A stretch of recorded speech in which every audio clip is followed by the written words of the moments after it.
Students, आज का topic है एफए साइकोलॉजी में जितनी मार्क्स की डिस्ट्रीब्यूशन कैसे होती है। यानी कि जब आप एफए में साइकोलॉजी रखते हैं 11th क्लास में और 12th क्लास तक, उसके अंदर उसके एग्ज़ाम्स की एनुअल पेपर की मार्क्स क्या होते हैं और उसके अंदर प्रैक्टिकल्स 11th में आते हैं या 12th में आते हैं और उनके कितने मार्क्स होते हैं, ये सारी एक्सप्लेनेशन आज की वीडियो में होगी।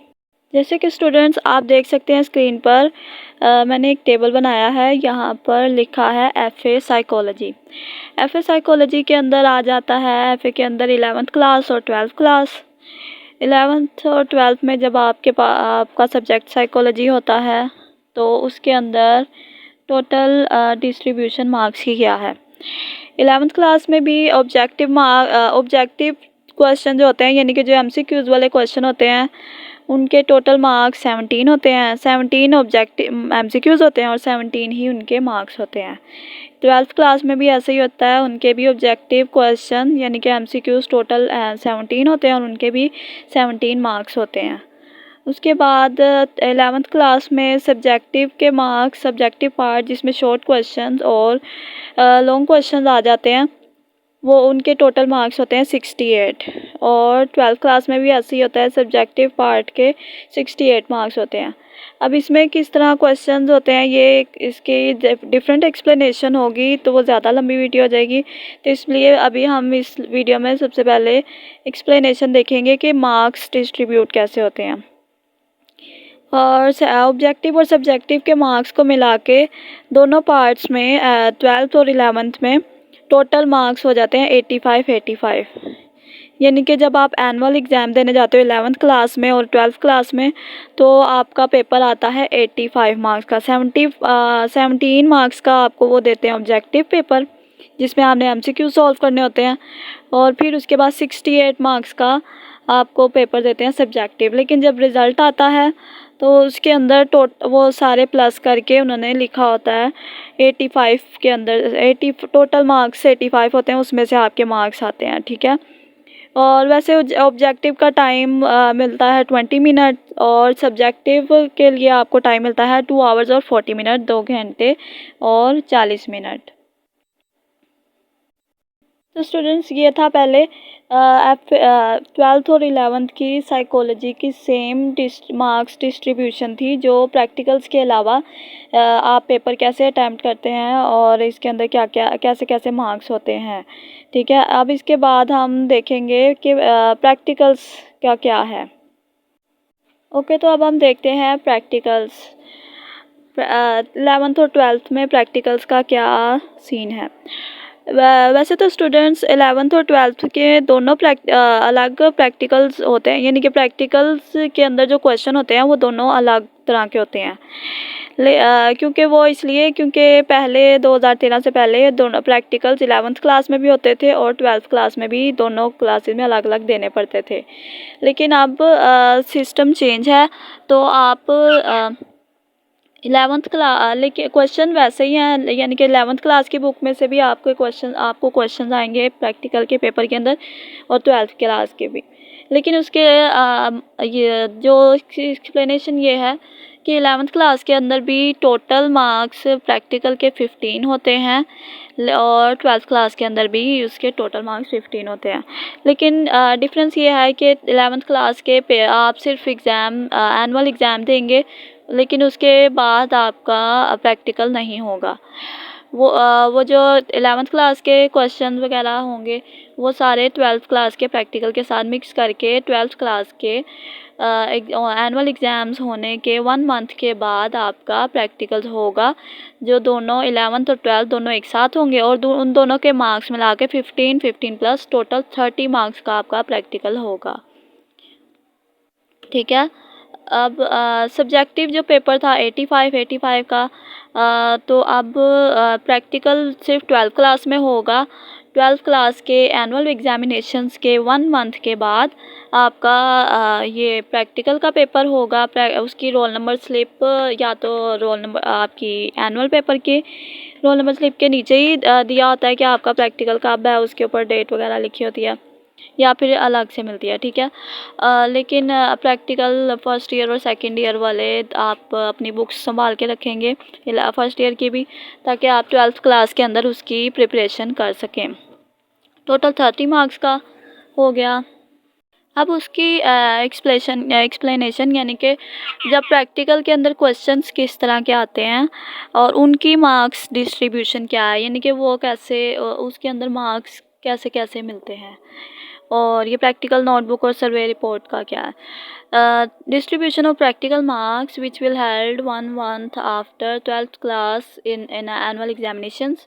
जो मैंने पहले बताया कि 12th क्लास के एनुअल एग्जामिनेशन के 1 month के बाद आपके जो 1 month या 15 days यानी कि इतना डिस्टेंस हो सकता है, उसके बाद आपका जो प्रैक्टिकल का एग्ज़ाम होगा, उसके अंदर प्रैक्टिकल के एग्ज़ाम के अंदर क्या क्या मार्क्स डिवाइड होंगे कैसे। प्रैक्टिकल पेपर के टोटल मार्क्स होंगे 30 और उसके अंदर टोटल क्वेश्चंस होंगे 5। Question number 1, question number 2। Student जो क्वेश्चन नंबर 1 और क्वेश्चन नंबर 2 है, इसके अंदर दोनों के अंदर चॉइस दी होती है, ठीक है। क्वेश्चन नंबर 1 में भी एक क्वेश्चन होगा, उसके बाद बीच में और लिखा होगा, और का मतलब यानी कि आप दोनों में से एक सॉल्व करेंगे। फिर क्वेश्चन नंबर 2 भी ऐसे ही है। अब क्वेश्चन नंबर 1 क्या है, क्वेश्चन नंबर 1 के अंदर आप स्टैट्स यानी कि शुमारियात वाला सवाल आपको दिया जाएगा। शुमारियात में आप लोगों ने अपनी क्लास में सीखा होगा, शुमारियात वो जो ग्राफ वाले और होते हैं क्वेश्चन, वो दोनों क्वेश्चन होते हैं, उन दोनों में से आपको एक क्वेश्चन दिया जाएगा, वो आपने सोल्व करना है, और उसके टोटल मार्क्स 8 हैं उस क्वेश्चन के, ठीक है। और क्वेश्चन नंबर 2 है, वो होगा एक्सपेरिमेंट वाला क्वेश्चन, जो कि आपकी कारवाने नफ्सियात के सबसे फर्स्ट पे जो 8 एक्सपेरिमेंट्स होते हैं, उनमें से 2 क्वेश्चन दिए हो गए होंगे, उन दोनों में और लिखा होगा, उन दोनों में से आपने एक सॉल्व करना है, उसके भी 8 मार्क्स हैं। वो भी मैंने आपको उसकी कॉपी की वीडियो में बताया होगा कि आप जब एक्सपेरिमेंट वाला क्वेश्चन आता है तो आपने सारा डिटेल से लिखना आता है, उस कॉपी को सारा डिटेल से याद कीजिएगा, उसका प्रैक्टिकल का नाम अच्छे से, ताकि क्वेश्चन के अंदर जब प्रैक्टिकल के नाम से आप उसको पहचानेंगे कि ये कौन सा वाला प्रैक्टिकल एक्सपेरिमेंट आपने इधर लिखना है। प्रैक्टिकल का नाम याद रखेंगे, उसके अंदर जो मसला ऊपर लिखा आता है वो, फिर इंट्रोडक्शन शॉर्ट कर लीजिएगा, फिर प्रोसीजर यानी कि अमल, फिर उसके बाद आमिल और मामूल का वो सारा जो एक्सप्लेनेशन है, सिवाय नोट जो बीच में लिखा आता है वो नहीं आपने लिखना है, ठीक है। तो वो भी 8 मार्क्स का है। उसके बाद क्वेश्चन नंबर 3 आ जाता है। क्वेश्चन नंबर 3 में है फील्ड वर्क, उर्दू में भी फील्ड वर्क ही लिखा होगा। फील्ड वर्क क्या है, फील्ड वर्क वो जो सर्वे रिपोर्ट आप बनाते हो, वो उसको फील्ड वर्क कहते हैं, लिखा होता है, ठीक है। आपने परेशान नहीं होना, आपने साथ लेके जानी है अपनी सर्वे रिपोर्ट। फील्ड वर्क और सर्वे रिपोर्ट दोनों एक ही है। क्वेश्चन नंबर 3 वो 5 मार्क्स की है, उस सर्वे रिपोर्ट के 5 मार्क्स हैं, ठीक है। वो आपने पहले से ही रेडी की होती है अपने पिछले 2 सालों में। कुछ टीचर्स 11th क्लास में आपको तैयार करवाना शुरू करा देती हैं, कुछ टीचर 12th क्लास में, ठीक है। वो आपने सिर्फ लेके जानी है।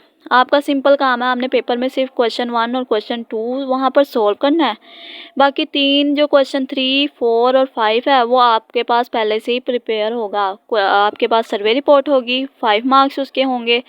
फिर उसके बाद नोटबुक है, वही जो आपने 8 एक्सपेरिमेंट्स आपने लिखे हैं, और उसके अंदर जो स्टैट्स वाला इंफॉर्मेशन आपने कॉपी के अंदर लिखी है, वो सब कुछ उस कॉपी के भी 5 मार्क्स होंगे टोटल, ठीक है। एक ही कॉपी के अंदर आप स्टैट्स का भी लिखते हैं, और एक ही कॉपी के अंदर आप टोटल एक्सपेरिमेंट्स भी वो लिखते हैं, उसको नोटबुक कहा हुआ है, ठीक है। उसके भी टोटल मार्क्स 5 हैं। उसके बाद है क्वेश्चन नंबर 5। क्वेश्चन नंबर 5 के टोटल मार्क्स हैं, वो क्वेश्चन नंबर 5 है वावा वॉस, वो यानी कि ज़ुबानी जो सवाल पूछे जाते हैं, उसके टोटल मार्क्स हैं 4, ठीक है। अब वावा वॉस कहाँ से आ सकता है, वाइवा वॉइस या वाइवा वॉस, ये आप आप अच्छे से अपनी 11th क्लास की साइकोलॉजी नफ्सियात की बुक को अच्छे से पढ़ लें। 12th क्लास की नोट टेक्स्ट बुक को अच्छे से याद कर लें, ठीक है। और उसके अलावा फिर एक्सपेरिमेंट वाली नोटबुक जो कारवान नफ्सियात वाली है और उसके अंदर शुमारियात वाले, वो सारे अच्छे से दिमाग में याद रखें। और उसके बाद आजकल जो आपकी सर्वे रिपोर्ट के अंदर रिसर्च होती है, टीचर वो उसके अंदर से भी कोई भी क्वेश्चन पूछ सकते हैं, ठीक है। आपने अपनी सिर्फ याददाश्त अच्छी रखनी है और कॉन्फिडेंस के, चाहे आपको उसका आंसर नहीं आता लेकिन आपने उसको कॉन्फिडेंस के साथ कुछ भी आपने बोल देना है, उससे रिलेटेड कुछ भी बोल दें तो आपके मार्क्स, ये 4 मार्क्स कटेंगे बिल्कुल भी नहीं। अगर आप अटक जाएंगे और घबरा जाएंगे, अपने शक्ल पे घबराहट ले आएंगे, तो आज से आपके मार्क्स कट हो सकते हैं। तो सिंपल सा काम है, आपको अगर क्वेश्चन का आंसर नहीं भी आता, आपने कॉन्फिडेंस के साथ आपने कुछ भी बोल देना है ताकि आपके मार्क्स ना कट हों। तो ये था प्रैक्टिकल, ये सारे 12th क्लास के एग्ज़ाम्स के बाद होगा। 11th क्लास में इसका कोई काम नहीं है, ठीक है। और इसके वैसे टोटल टाइम होता है प्रैक्टिकल का 3 आवर्स का। 3 घंटे के अंदर ये सारा कुछ होता है। अच्छा स्टूडेंट्स, एक और क्वेश्चन जो स्टूडेंट्स पूछते हैं कि नोटबुक और जो सर्वे रिपोर्ट है, पेपर जाते हैं तो क्या होता है। अच्छा, एक जब आप पेपर प्रैक्टिकल के लिए जाते हैं तो ज़्यादातर लैब्स के अंदर आपको बिठाया जाता है। तो आप जब क्लास में एंटर होते हैं तो आप लोग पेपर करने, ये प्रैक्टिकल सोल्व करने के दौरान आपकी सर्वे रिपोर्ट और आपकी नोटबुक आपके पास बिल्कुल भी नहीं होती।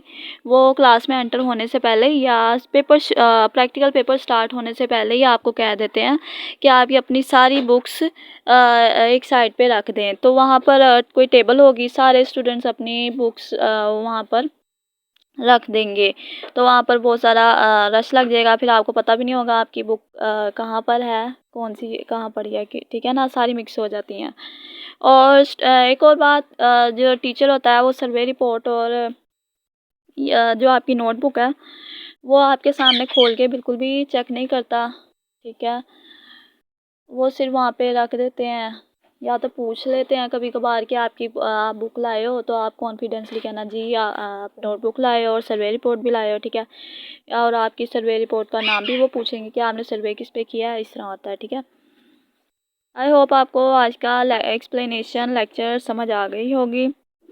मार्क्स की डिस्ट्रीब्यूशन, ज़्यादातर आपका काम जो है वो 12th क्लास के अंदर है। 11th क्लास में सिंपली आपने सिर्फ एग्ज़ाम देना है बस। उसके बाद आपका सारा काम है प्रैक्टिकल्स का 12th क्लास के अंदर। 12th क्लास के अंदर आप नोटबुक बनाते हो और सर्वे रिपोर्ट बनाते हो। नोटबुक के अंदर स्टैट्स और एक्सपेरिमेंट आ जाते हैं, और जो सर्वे रिपोर्ट है, सर्वे रिपोर्ट के अंदर रिसर्च होती है। आपको एक टॉपिक दिया जाता है या आप खुद चूज़ करते हो, उसके ऊपर आप रिसर्च करते हो। और उसके अलावा वो ज़ुबानी होता है, आप कहीं से भी इंफॉर्मेशन ले सकते हो। और उसके अलावा जो चीज़ें हैं वो आपकी कारवान नफ्सियात के अंदर मौजूद होती हैं कि आपने कैसे क्या लिखना है, ठीक है। आई होप आपको आज का लेक्चर समझ आ गई होगी।